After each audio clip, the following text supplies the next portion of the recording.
আজি বজৰং দলৰ সদস্যসকল কোন হয়? নলবাৰী জিলাত এই একাংশ বজৰং দলৰ সদস্যই আইনৰ শাসন সম্পূৰ্ণভাৱে ভৰিৰে মোহাৰি, ভাৰতৰ সংবিধান সম্পূৰ্ণভাৱে ভৰিৰে মোহাৰি আজি সংখ্যালঘু খ্ৰীষ্টান ধৰ্মৰ পবিত্ৰ বৰদিন উৎসৱ পালন কৰাত যি বাধা প্ৰদান কৰিছে মুকলিভাৱে অন কেমেৰা, এই ঘটনাই যিটো আইডিয়া অফ ইণ্ডিয়া বুলি কোৱা হয়, বৃহত্তৰ ভাৰতীয় জাতিৰ যিটো ধাৰণা, সেই ধাৰণাক হত্যা কৰাৰ এক চেষ্টা কৰিছে। আমি আচৰিত হৈছো এতিয়ালৈকে নলবাৰী জিলা প্ৰশাসনে কিয় উক্ত বজৰং দলৰ সদস্যসকলক গ্ৰেপ্তাৰ কৰিব পৰা নাই। আজি আইনৰ শাসন নলবাৰীত ধ্বংস হৈ গৈছে নেকি, সেই প্ৰশ্ন আমি ABMC উত্থাপন কৰিছো। আজি বজৰং দলৰ সদস্যসকল কোন হয়, যি সদস্যসকলে আজি দেশত এটা ধৰ্মৰ নিৰ্দিষ্ট ধৰ্মৰ এটা অনুষ্ঠান পালন কৰাত তেওঁলোকে বাধা প্ৰদান কৰিছে। আজি বৰদিন যি এটা মানে উৎসৱ বুলি কোৱা হয়, যি এটা মানে সুখৰ উৎসৱ, সেই বৰদিন পালন কৰাত বাধা দিবলৈ বজৰং দলৰ সদস্যসকলক কোনখন সংবিধানে অধিকাৰ দিছে, কোনখন আইনে অধিকাৰ দিছে, সেই প্ৰশ্ন আমি উত্থাপন কৰিছো। নলবাৰী জিলাৰ আৰক্ষী অধীক্ষক আৰু জিলা আয়ুক্তৰ নাকৰ তলত নলবাৰী চহৰৰ মাজমজিয়াত কেনেকৈ এনেকুৱা ধৰণৰ হেড ক্ৰাইমৰ ঘটনা সংঘটিত হ'ব পাৰিছে?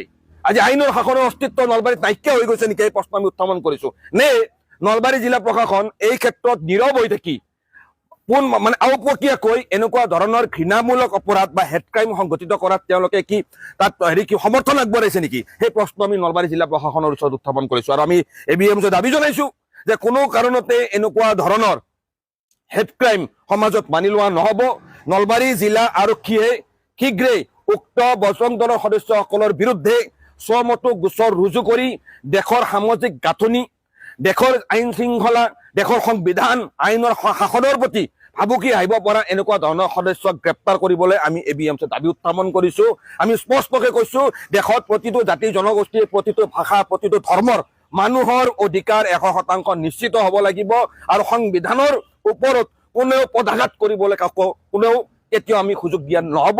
কাকো এই কথা আমি স্পষ্টকৈ কৈ দিছো যে সংবিধানৰ ওপৰত আক্ৰমণ নমাই আনিলে তাৰ বিৰুদ্ধে ব্যাপক গণপ্ৰতিবাদ গঢ়ি তোলা হ'ব।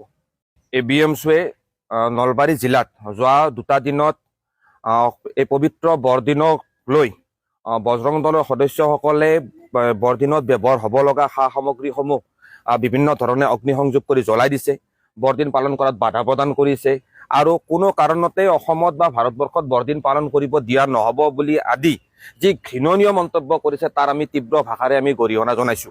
আচলতে এই ঘটনা অতিকে ঘৃণাজনিত এক অপৰাধৰ বহিঃপ্ৰকাশ, আৰু এনেকুৱা ধৰণৰ অপৰাধে সামাজিক যি গাঁথনি, সেই সামাজিক গাঁথনিৰ ওপৰত ব্যাপক প্ৰভাৱ পৰিব বুলি আমি আশংকা প্ৰকাশ কৰিছো।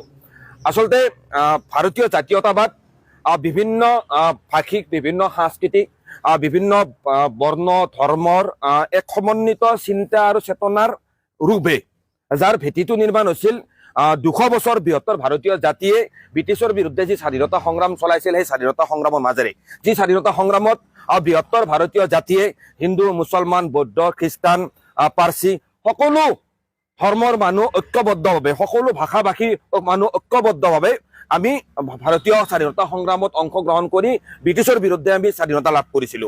আৰু এই স্বাধীনতা সংগ্ৰামৰ যি যৌক্তিক প্ৰাপ্তি বুলি কোৱা হয়, এয়া হ'ল আমাৰ ভাৰতবৰ্ষৰ পবিত্ৰ সংবিধান। ভাৰতৰ পবিত্ৰ সংবিধানৰ অনুচ্ছেদ 25 কি কৈছে যে প্ৰতিজন ভাৰতীয় নাগৰিকে নিজৰ বিশ্বাস অনুসৰি, নিজৰ ইচ্ছা অনুসৰি যিকোনো ধৰ্ম গ্ৰহণ কৰিব পাৰে, যিকোনো ধৰ্ম পালন কৰিব পাৰে।